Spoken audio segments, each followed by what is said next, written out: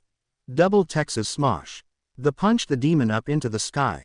They then jumped up. Both. Double Carolina smosh. They punched the demon back into the ground. As soon they also landed in the ground, the demon got up and charged against them. They dodged but got split one from the other. All Might was smashed into the ground by the demon's tail. The demon then turned to Angela and opened his mouth, releasing an energy blast. Suddenly All Might appeared and took the blast, blocking it with his arms. The demon then runned against them and pinned them to ground with his swords. Both had a sword in one shoulder and one leg. The demon then pulled back his spear, aiming to stab them and kill them. Suddenly the demon began to freeze from the ground up until he was entirely frozen. Angela and All Might took the opportunity and did another double smash on the demon, and they destroyed it into pieces. As the demon crumbled, they saw it was Todoroki who had frozen the demon. Suddenly the pieces of the demon began to reassemble and they broke the ice. In a matter of seconds, the demon had completely regenerated itself. Izuku. You really didn't think it was going to be that easy, right? Ha ha ha ha ha ha. The demon opened his mouth and released an energy blast against Todoroki. He tried to block it by creating an ice barrier, but the blast simply pierced through it and destroyed it. It reduced the damage, but Todoroki was still heavily injured. Angela Endeavor. Shutu. The demon then charged at All Might and Angela, and in a few swift movements it made a bunch of cuts on their bodies. The demon then used its spear and pierced Angela's other shoulder and pinned her to the ground. The demon raised his sword and tried to stab Angela, but All Might intervened and caught the sword with his hands. All Might was struggling against the force of the demon. All Might. I won't let you. I won't let you stomp on her life. I will stop you right here even if I die. All Might summoned his remaining strength and pushed the demon back. The demon landed and prepared all of his swords to pierce All Might. All Might took a defensive stance. He wouldn't go down so easily. The demon ran fast against All Might. Suddenly a flash of light appeared in the sky. Izuku tensed up a little. Then a blast of light pierced through the barrier and landed on the demon, pinning him to the ground. Everyone was stunned by what had just happened. Izuku had an annoyed expression on his face, but his smile never left his face. Everyone then saw as a sword has stabbing the demon in the neck. Suddenly the demon began to disintegrate into the air. They still couldn't see who was doing it because the being was covered by light. Suddenly a man's voice resonated through the stadium. You have overstepped your authority. No longer shall we allow the likes of thy to keep terrorizing the righteous. Those are the words of God. Suddenly the light vanished and they could see who was behind it all. Izuku was sitting on his throne with an annoyed expression while looking down to the man in the arena. Meanwhile the spectators were stunned. Man. Is that man an angel? Man number 2. What is going on? Woman. It's the end of the world. The crowd was too impressed by the appearance of the being in the arena. Endeavor. An angel. Mirko. So Tsukauchi was telling the truth. In the UA staff room. Aizawa. Principal. What should we do? Vlad. We must do something. Nezu. No, I have a feeling that this is far greater than us. All the teachers looked at him with a worried expression. In the bar. Shigaraki. I think this is getting out of hand. Kurogiri.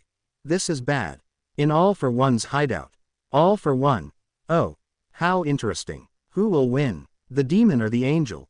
Back in the stadium. Izuku teleported into the arena. Izuku. Well. It looks like that being decides to send on of his lackeys to face me. He must really hate you if he wants you to fight me. Ha ha ha ha ha. Angel. Be quiet, devil. I am here to carry out the will of the Father. You have overstepped yourself. You shouldn't be in this realm. The angel point his sword to Izuku. Angel. I will send you back to where you belong. Izuku. Ha ha ha ha. Come on, Michael. You know you can't possibly beat me. Angela. Michael. Like the Archangel. All Might. Possibly. Angela. But if he is an angel, then that other guy must be a demon. All Might. Again, possibly, and a really powerful one for an Archangel to be sent to face him. Izuku. Come on, you know you don't stand a chance. Michael. If you were in your true form, maybe. But we both know that in that physical form you are utterly weak. Izuku's eye twitched with annoyance. Angela. True form. All Might. He seriously called him weak. Every spectator was shocked. They had seen a glimpse of his powers and they thought of him as incredibly powerful, yet the angel called him utterly weak. Izuku. I will show you who is utterly weak. Out of the ground a bunch of spikes appeared. Michael jumped and avoided them. Suddenly a bunch of pillars came from the ground to smash the angel, but Michael simply cut all of them with his sword. He then flew towards Izuku at incredible speed and managed to stab him in the chest. Izuku's eyes glowed and an explosion happened. The angel flew out of the dust and landed near All Might. Michael. You are a hero, right? All Might. Why, yes. Michael. Good, I have broken the barriers. Take everyone out of here. I doubt that demon will hold back. All Might. Okay. All Might turned to the heroes. All Might. Get everyone out of here. The heroes began to evacuate everyone. The angel suddenly had to dodge 5 slashes from Izuku's claws. He then was greeted by fire which he had to block using his wings. Izuku then stepped out of the smoke. Izuku. You'll die for that. The arm of Izuku then transformed into a blade and he charged against Michael. Michael charged against Izuku as well. Their blades collided with one another. They began a fierce exchange of strike with one another, their speed being oath-wordly. Suddenly Michael got the advantage over Izuku and managed to strike at his neck. Michael turned around to see that Izuku's head was still attached to his body. Izuku turned and smiled at him. Michael. Did I miss? No, this demon regenerates the moment I cut him. Izuku then charged at him with great speed and greater ferocity than before. He even managed to land a kick at the back of Michael. Michael. He is more powerful than what I expected. Izuku. What's wrong? You didn't expect me to put up much of a fight, did you? Ha ha ha ha ha. I told you. I would show you who was truly the utterly weak one. Izuku transformed his other hand into another blade and charged against the Archangel. Michael. I will show you why I am one of the 3 Archangels. Michael charged against him and the two collided again. As Michael stepped back once again, he noticed his sword was split in 2. He threw against Izuku who dodged, but Izuku wasn't able to dodge the incoming punch from Michael that sent him flying across the arena. Izuku was quick to regain his footing and threw a massive blast against Michael who blocked it with his wings, but the explosion was still big enough to destroy the stadium. Izuku then snapped his fingers and a portal opened a bunch of tentacles appers and tried to grab Michael, but he managed to dodge them and kick them away. Izuku then made a bunch of debris float and threw them at Michael. He kept dodging and punching through them. He then charged quickly at Izuku who sidestepped and made Michael run straight into static water. His wings were now wet and heavy. Izuku. Ha ha ha ha. Now you can't fly. Izuku began to float in the air and extended one of his palms. In it a red orb of energy formed.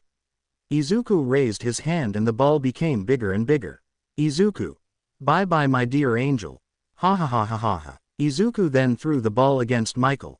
Michael was prepared to stop it with his fist, but suddenly a bunch of chains came out of the go-run and they tied Michael. Unable to do anything, he received the full blast of the explosion. The explosion completely obliterated what was left of the stadium and it was felt all over the city. Izuku came back to the ground and walked towards a dying Michael. Izuku. Looks like not even you were able to beat me, ha ha ha ha. Michael smiled at him. Izuku. Tell me, what are you smiling at? Michael. I may have failed but now, it is possible that man will come after you. Izuku. Which man? Izuku then felt a chill go down his spine. His eyes began to tremble. A flash of a man standing in front of him with a sword passed through his mind. Then Izuku felt pain in his head and another image of the same man just now, like if he was ready to attack with magic, appeared again. Another image passed of the same man now standing in front of him. Suddenly the images stopped passing through his head, and he looked down to the angel. Izuku. That he used to be afraid of that man, doesn't mean I will. Michael. You will soon learn why you should be. I pity you. You have been devoured by your sins. You can't even recognize your own limits. Guess pride has done that. You. Izuku. I am sin. Izuku then transformed his hand into a blade and stabbed Michael in the chest. With that, Michael died and Izuku teleported away from the scene. The entire world went on panic. The UA Sports Festival was an event that had been transmitted to the entire world, so almost everybody saw what happened. Scientists couldn't offer a rational explanation, meanwhile the church could offer no answer to the events. Society was breaking down as people began to talk about the end of the world. In the bar, Izuku appeared while Shigaraki AMD Kurogiri appeared. Shigaraki. That was quite the show. Izuku. That damn Archangel, that damn man, who do they think they are? Izuku screamed in anger and he and everything around him began to distort. Izuku then regained his cool. Izuku. Sorry, just had to let out some frustration. Shigaraki. Sure, all for one. Izuku. Izuku turned to the TV. Izuku. Yes sir, all for one. May I speak with you in private for a moment? Izuku. Of course. Izuku suddenly disappeared and he reappeared in front of All for One. Izuku. Yeez, you look like a potato. All for One. Glad to see you are back. Izuku. May I ask what do you need? All for One. Tell me what exactly are you? You don't have a quirk yet, you can do all of the things you do and just now an angel. One of the most powerful angels according to Christianity was sent to beat you down. Are you a demon? No, probably not just any demon, am I right? Izuku smiled at All for One. Izuku. My friend, why do you think so much into things? I am a cryptic message of the universe that's feared. All for One sighed. All for One. Fine then, and tell me, when someone strikes a deal with you, what can you do for them? Izuku. Pretty much anything, of course. But they need to pay an equivalent price. All for One. Then I need you to do something for me. In a hospital in Musafu, Todoroki AMD Angela were being treated for their injuries. Angela. Can't believe an angel literally came from the sky to save us. Todoroki nodded. He couldn't talk because of the broken jaw. Angela. I have a feeling this is far greater than any of us. Suddenly the door opened and TJE rest of 1A was seen to be outside the door. Mina, Uraraka. Angela. They rushed to hug their friend. Angela. Mina, Uraraka. The whole class. You are here, Uraraka. Yes, we came to see you guys. Momo. Todoroki, how are you? Todoroki raised his thumb. Angela.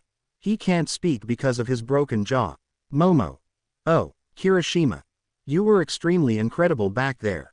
Even if you were with All Might, that thing sure looked tough. Aoyama. Most fantastique. Tokiyami. You really have courage to fight a being as dark as him. Suyu. He looked really scary. Mineta. Are you kidding? I pissed my pants. Kaminari. You had already pissed them when that first guy showed up. Tokiyami. I had never felt something so dark in my life. Zero. He didn't seem as much, but holy shit. An angel had to come down to beat him. Momo. You were forgetting he wasn't any angel, he was Michael the Archangel. One of the three archangels of Christianity, and by far possibly the second most powerful, only behind Gabriel. Hagakure. He sure looked like an angel. Ojiro. But he was defeated in the end, he said, a bit jealous. Mezzo. Indeed, and he called the other guy weak. Kirishima. Yeah, how did All Might call him? Oh yes, Midoriya. Sato. If an angel fought him, then he must have been a demon, though I have never heard that Midoriya was the name of one. Bakugo. That's because is not. Kirishima. What do you mean, Bakubro? Bakugo. Midoriya. Izuku Midoriya. That was the name of a quirkless loser of our school. Angela. What? I don't remember anyone by that name in our school. Bakugo. That's because he disappeared before you came. That was 4 years ago. Tokiyami. So your friend is now a demon. Bakugo. He is not. Kaminari. But we all saw him. How do you explain what he did? He literally summoned a hellish Pokemon from the ground. Sato. Not to mention he went toe-to-toe with a powerful angel. Angela. What is your explanation, Bakugo? Bakugo. I don't know, but I will get to the bottom of this. Bakugo then went storming off the room. Bakugo. I know that damn nerd is not possibly a demon from hell, right? In the UA staff room, the heroes were having an emergency meeting. Aizawa. I think things have gotten out of our control now. Present Mike. I agree with Shota here. You all saw what happened. He literally spawned a demon that almost killed All Might if it weren't for an angel. An angel. Nezu. I agree. This sure are interesting times indeed. Vlad. But we can't just sit around and do nothing. Snipe. That be true as well. Midnight. But what can we do against a seemingly all-powerful being? Hound Dog. You must also remember the angel said that was not his full power. Power Loader. We are doomed then. Cementos. I suggest we stand our ground. Ectoplasm. Me too. Cementos. We must hold him back. He is probably planning something and heaven knows it. We must hold him back until the ones up there take care of it. Nezu. Let's hope you are right. This is one weird world we are living in. The battle in Hosu raged on. The heroes were finally being able to contain the Nomus. Meanwhile the hero killer had been captured by the Angela, Todoroki and Tenya. In the top of a tower Shigaraki and Kurogiri were watching everything unfold and Shigaraki was pissed. He began scratching his neck. Shigaraki. Damn it, damn it. Damn you Stain. Damn the heroes. My Nomus are toast now. Kurogiri. Calm down, remember, we still have him. Shigaraki. Right. Izuku. Suddenly Izuku appeared right next to Shigaraki. Izuku. Yes. Shigaraki jumped in surprise due to Izuku's sudden appearance. Shigaraki. I will never get used to that, but anyways. I want you to bring hell upon the city. Izuku. Ha ha ha ha ha, as you wish. Suddenly Izuku extends his arms and a portal opened. Out of it came out what looked as rotten, living dummies. Izuku. Go my little puppets. Izuku. Let's bring hell to the city. As the dummies made their way to the city they began to fight the remaining heroes. Hero 1. What are these things? Hero 2. Dummies. The dummies, despite their looks, were incredibly powerful. They had super strength and were extremely durable. All throughout the city the heroes were struggling. The dummies, while not so lethal on their own, in large groups they could easily overpower the heroes. The dummies often killed the heroes by dismembering them, of forcefully pulling off their heads from their bodies. It was a gruesome massacre. Some surrounded heroes were prepared to make one last stand in the center of Hosu. They were ready to accept their deaths, but suddenly the dummies were covered in some blue energy and they began to float and suddenly they vanished into thin air. The heroes didn't know what was happening, until at the distance they saw a hooded man with the exact same energy in his hand. So, you are here. Where Stain is? Stain had just killed the Nomu that had captured Angela and was giving his speech to the heroes. He was releasing his bloodlust bust. Suddenly an even heavier presence made Stain's bloodlust look like a child's tantrum. Everybody felt it. The students felt a chill down their spine. Todoroki. This presence. Tenya. It's just like Angela. The stadium. Stain turned to see Izuku standing behind him. He had seen the news, he recognized him, and he knew what he could do. The heroes were shocked. They didn't expect him to appear in Hosu. Stain. You. Izuku. Hello Stainy. A pleasure to meet you. I am Stain. Cut the crap. I know who you are. Even All Might was reluctant to fight you. Now I can see why. Izuku. Oh, so you saw that whole fiasco. Stain. What do you want? Izuku. Well, I am here at the request of our common friend Handyman. Stain. You mean Shigaraki? Izuku. Of course. Angela. Shigaraki. The league leader. No way. Stain. What does he want? Izuku. You see, he wasn't so pleased by the fact you almost killed him, so he sent me here. Stain. I can't believe someone like you is taking orders from him. Izuku. Ha ha ha ha ha. No, don't get me wrong. We had a deal and I will honor it. It's just good bussiness. Stain took out his swords, ready for the moment Izuku attacked, but he wasn't ready enough for what was about to happen. Stain blinked, and when he reopened his eyes he had Izuku in his face and he felt pain in his chest. Izuku's arm had pierced it and he had ripped off his heart from it. Izuku pulled his arm out and dropped the heart. Stain fell to the ground dead. A red orb came out of his body and Izuku shooed it away. Izuku then turned to Angela, who was in the floor. Izuku. Hand guy also mentioned you, and after all you didn't fulfill your challenge, you must die for that. Izuku stretched his hand to grab Angela's face, much to the terror of the heroes. Suddenly Izuku's arm was chopped off. Izuku stepped back in surprise. Izuku tried to regenerate it, but he had some trouble doing it. After struggling a bit he managed to regenerate it. He then felt a chill down his spine and looked behind him to see a hooded man with a sword engulfed in blue flames. Izuku began to tremble a little. The memories began to flash once again. Izuku. That man. Izuku. It's him. Suddenly the mysterious man charged against Izuku and slashed him many times with his sword at incredible speeds. He then placed his hand in Izuku's chest and Izuku was thrown back an energy pulse. Izuku stood back up with a hole on his chest. Again he had trouble regenerating, but in the end he managed to do it. He then made a bunch of pillars come from the ground to attack the man, but the man slashed through them and charged against Izuku. Izuku charged a dark energy orb and threw it at the man, but again the man cut through it. Izuku was surprised. He then dodged the man and stepped away. Izuku then saw how the man summoned blue flames in his hand. He then threw the flames at Izuku.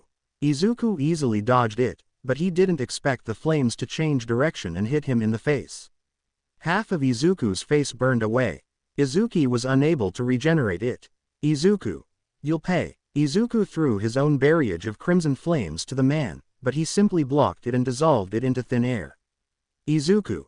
Impossible. The man then summoned giant blue snakes from the ground. The ghostly snake went towards Izuku. Izuku tried to dissolve them by snapping his fingers, but GE was unable to do it. The snakes then trapped him and squeezed him hard. Izuku was mad at this point. He released a massive amount of energy, and exploded the snakes. As Izuku was recovering his breath, suddenly a bunch of lightning attacked him and he was trapped inside a bubble of lightning that were constantly dealing damage to him. The man readied his sword to stab Izuku, but Izuku, mustering his power, opened a portal near the man. From the portal a fire demon emerged. His power was above the one he summoned in the UA stadium. The demon threw fire at the man, who had to dodge, and in turn he lost some concentration and Izuku was released. The demon kept attacking the man, but he dodged all the attacks and reached the demon. He placed his hand on it and the demon caught on fire with the blue flames. The demon quickly disintegrated into ashes. The man then turned to Izuku, who had summoned a massive energy ball, similar to the one he used to kill the Archangel. Izuku threw it at the man. The man catched it with his hands and began to compress it. He finally managed to compress it into a small ball of blue energy. Izuku widened his eyes at that. The man then threw the ball back at Izuku at incredible speeds that Izuku wasn't able to dodge. He received the whole impact of the blast. Izuku's entire body was damaged and it was taking him too much time to regenerate. He then looked up to see the man looking down on him. He was then raised up by the man, who was seemingly using telekinesis. Izuku. I hate you. I assure you, you will have the most painful death imaginable.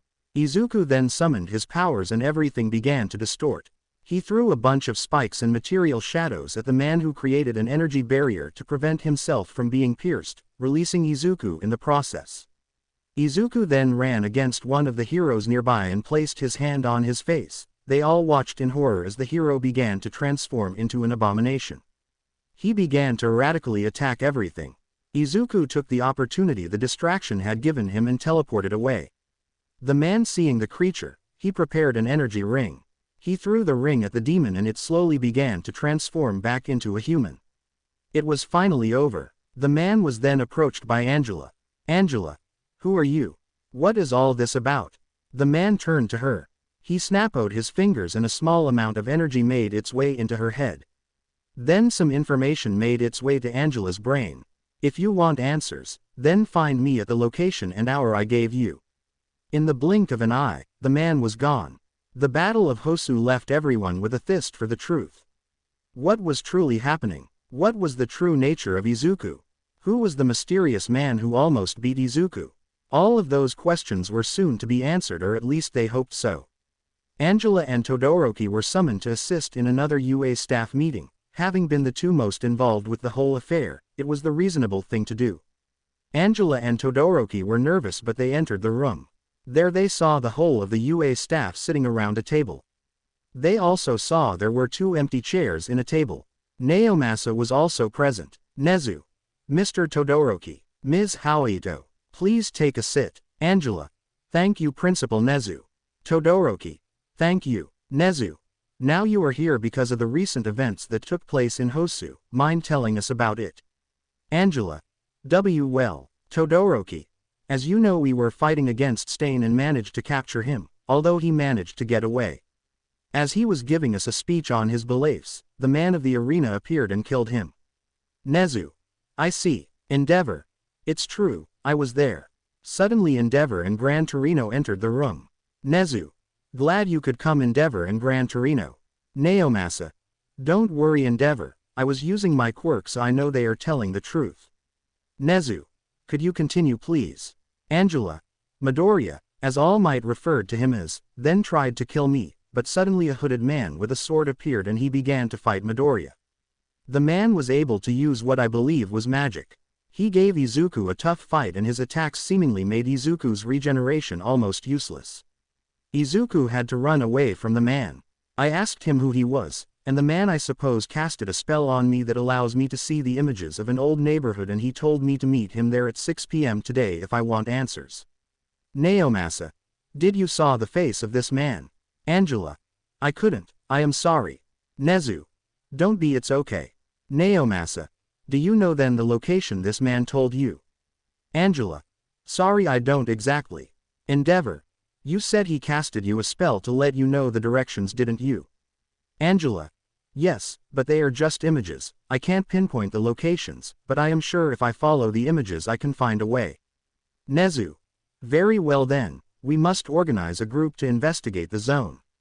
All Might, Eraserhead, Endeavor, Gran Torino, young Todoroki and young Haoito will go to the zone. Aizawa. Very well then, there is no time to waste. Angela, may you lead the way. Angela. Yes, sensei. As the group left, Naomasa asked Nezu. Naomasa. Do you think they will find the answers to fix this mess? Nezu. For the world's sake, let's hope so.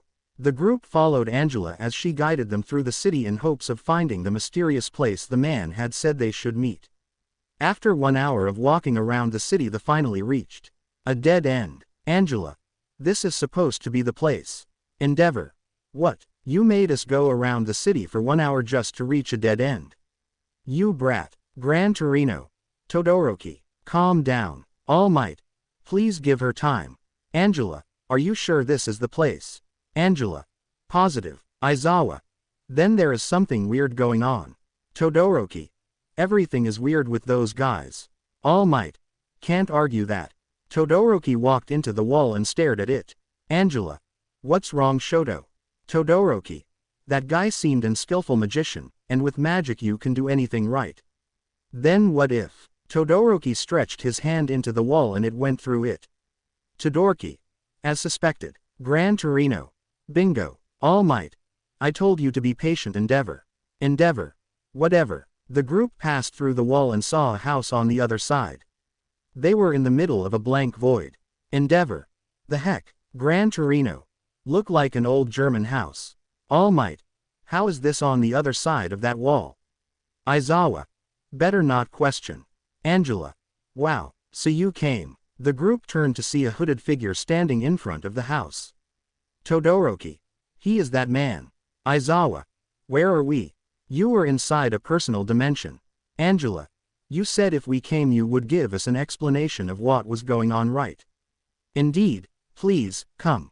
The man guided them inside the house. They were a bit reluctant but still decided to follow him. After all, this is what they wanted, answers, but they weren't the only ones.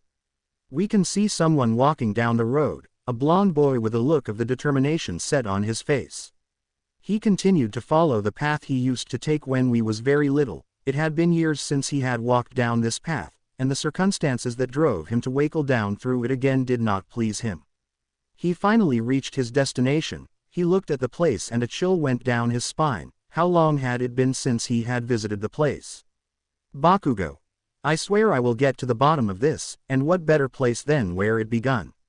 Back in the other dimension. The group was sitting inside a living room. It was nice and comfy. Suddenly the man snapped his fingers and full teacups appeared in front of them. Aizawa. So sir, I don't want to sound rude, but may you explain to us what is going on? Who are you and how do you relate to all of this? The figure sat down on a couch and removed his cloak. The name is Albert von Frank. Gran Torino.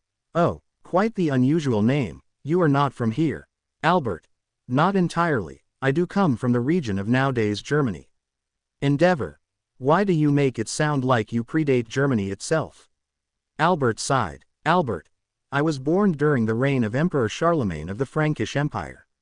Todorki. What? I may not be an expert in history but, wasn't the regent of that monarch in the 800s? Albert. Yes. Angela. But then that means, you must be around 1400 years old. Albert. Indeed. All might. But that most be impossible. Albert. Even after all you have seen and you still dare to throw that word around. Aizawa. I bet there is a long story behind that. Albert. Yes there is. As I said I was born in the 800s. Back at the time there was a renaissance in learning after the beginning of TBE Dark Ages. I was born into a small noble family of Francia, so I was able to have access to this new renaissance knowledge. It got me intrigued since I was little.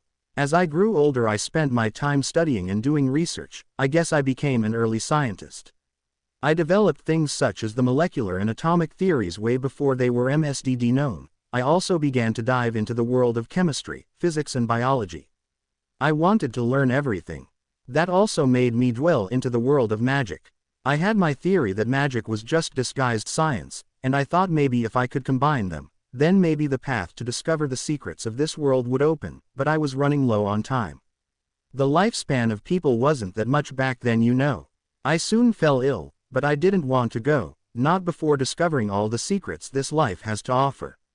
So with what little knowledge I had been able to piece together by combining magic and science, I was able to do it. I found the formula of immortality, or at least came close to it. My body won't age nor get ill, nor do I need food, but I still can be killed, though tough luck with that due to my regenerative factor. Aizawa. So you are an immortal scientist basically, but still that doesn't explain what ties you to all of this. Albert. As I said I searched for the truth. I discovered more things as the centuries passed. I gained lots of knowledge and as they say, knowledge is power. My theory that combining science and magic seemed right but still, it was not enough. I gained lots of abilities sure, and that was very useful when he appeared. Angela. Who? Albert. The devil. All Might. You mean like the devil? Gran Torino. Like Lucifer. Albert. Indeed. The Bible always tells us about the first time Lucifer tried to usurp God, but never about the second one. Angela. What? Albert sat back in his chair. Albert. It was the 1330s, the Black Death had swiped through the old world bringing misery and death. In this time of chaos, many people moved away from God and into the teachings of the darkness. This brought too much negative energies to Earth and allowed Lucifer to open a portal and try to make his way to our realm. He planned to stomp on us and make his way to heaven from here to usurp God. I caught wind of this and reached the scene. I saw how many angles tried to stop Lucifer from completely entering our world, but he was extremely powerful. I used my enchanted sword and engaged him in battle. The beast was way too powerful. The flames of hell were starting to leak into our world, and that is when I had an idea. From what I had studied, hell flames can burn anything, even souls, but that did not affect demons. So using my knowledge I managed to do something I believe unprecedented. I purified the hell flames. Albert snapped his fingers and a small blue flame appeared. Albert. This was the result. The use of purified hell flame had the intended effect, and with that the tide of battle was turned. I realized the pure hell flame could also give me small boosts, and after a few more exchanges, I managed to beat the devil back into hell. Angela. So that is why you could beat Midoriya like that? Albert. Yes. Todorki. So he really is a demon. Albert. It seems so. though his nature is weird. Aizawa. How so? Albert.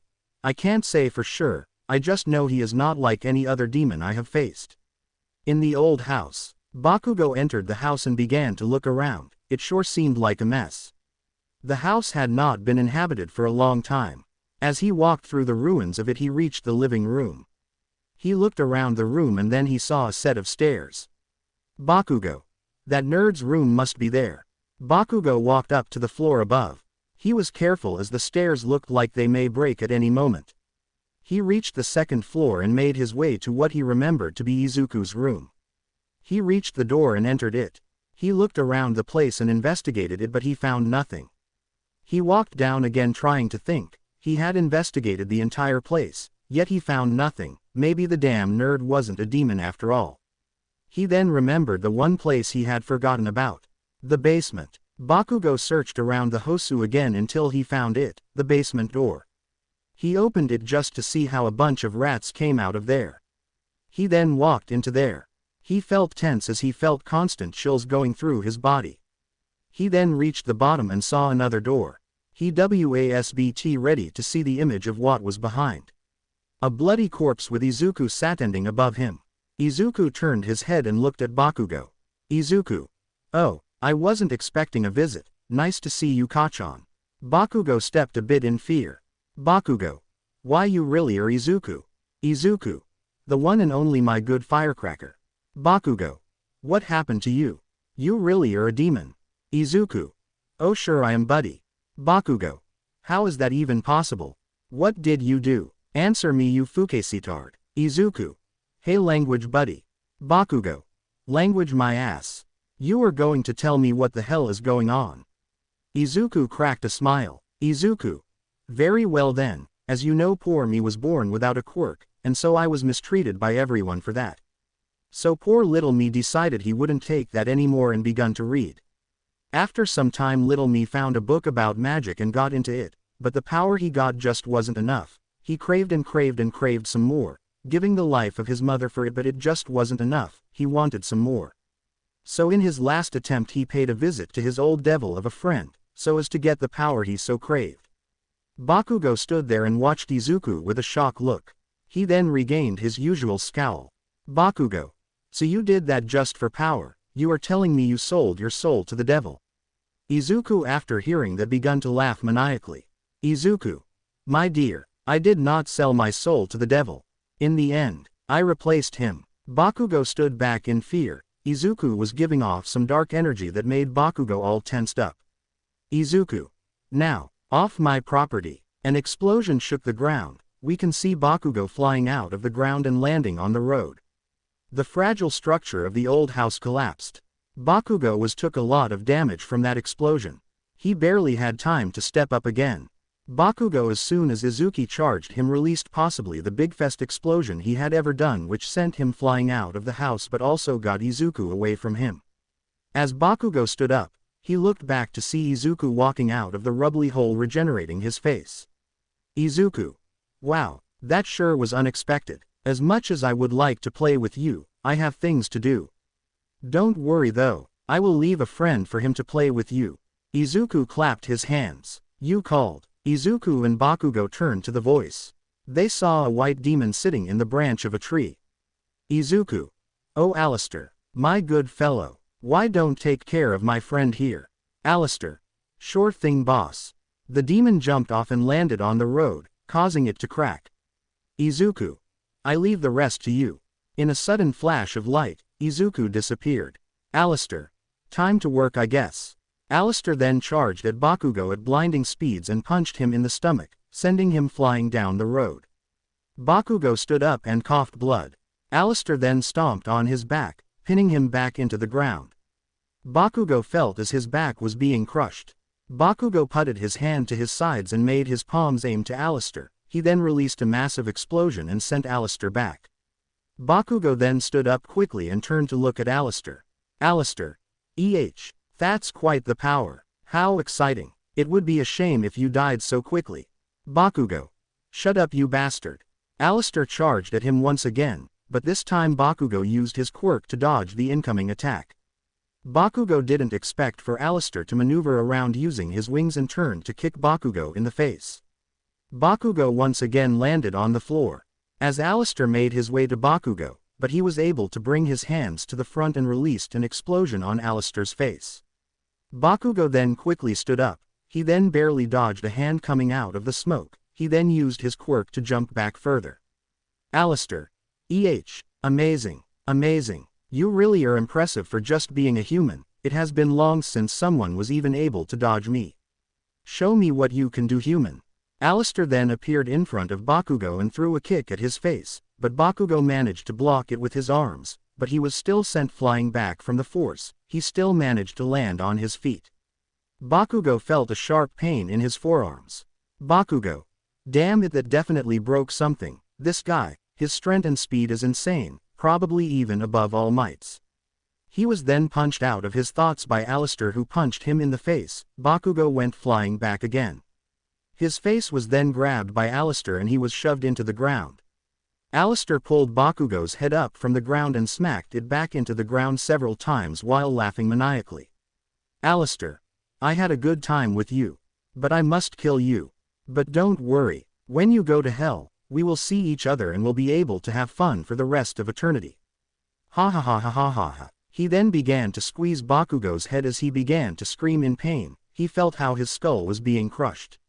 Suddenly it stopped. The hand that was squeezing him fell from his head and Bakugo looked up to see Alistair, who had a surprised look in his face.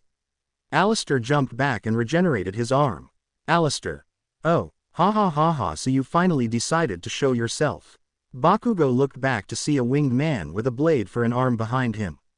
Back in Albert's dimension, Albert continued to share his knowledge of Wissen Magie, or the science of magic, with the group. Aizawa. I see. Do you think there was a way for us to beat this demons using this Wissen Magie? Albert. Wissen Magie is extremely complex, but I think there is something we could do. Albert suddenly widened his eyes and stopped drinking from his cup. Angela. Something wrong, Mr. Albert. Albert. I sense two powerful presences are about to engage in battle. Gran Torino. Could it be that Midoriya? Albert. No, I have memorized his presence and this ones are weak compared to his. All Might. Then who are they? Albert. I am not sure, but only one way to find out. Will you come with me? Endeavor. Who do you think we are? Of course we will go. Albert. Very good then. Back with Bakugo. Alistair. Ha ha ha ha. What a pathetic form you have to use to hide yourself, Abaddon. Bakugo. Abaddon. I remember that name from my research. He is the angel of death. Abaddon. I could say the same thing about you, Alistair. Alistair. Unlike you, I am not hiding. Abaddon. Because you decided to join that bastard. Alistair. I merely joined the winning side. I believe Lord will be pleased if I bring him your head. He may even give me a promotion. Abaddon. How pathetic. Abaddon then turned to Bakugo. Abaddon. Kid, you better get out of here if you wish to live. Bakugo understood what was about to happen and moved away from the area, but still close enough to look at the battle. Alistair. Oh Abaddon, you will regret the day. Alistair raised his hands and his claws sharpened, a number 7 in the back of his hand. Alistair. When you challenged one of the 7 lords of hell. Alistair charged at Abaddon using his claws. Abaddon was able to dodge the incoming attacks and tried to slash Alistair using his own blade. Alistair dodged and kicked Abaddon back. Alistair then extended his claws and attacked Abaddon from a distance. Abaddon managed to block them using his blade. Alistair then retracted his blades and put his hands on the floor. Suddenly a bunch of spikes made their way to Abaddon, who jumped into the sky. Abaddon the summoned lots of blades with he threw to Alistair. Alistair summoned an energy barrier and blocked the blades entirely. Alistair then flew up and summoned a red energy orb which he threw down at Abaddon, who blocked using his arms, but the explosion was still really powerful. Bakugo was sent flying back from the shockwaves. Alistair landed back on the floor and was then greeted by a blade that stabbed him through the throat. Alistair got mad and kicked Abaddon back. He then extended his claws rapidly and they stabbed Abaddon in the chest, even sending him back to where Bakugo was. Bakugo looked in shock as Abaddon landed next to him. The claws then retracted and Abaddon began to heal. Alistair slowly walked to them. Alistair.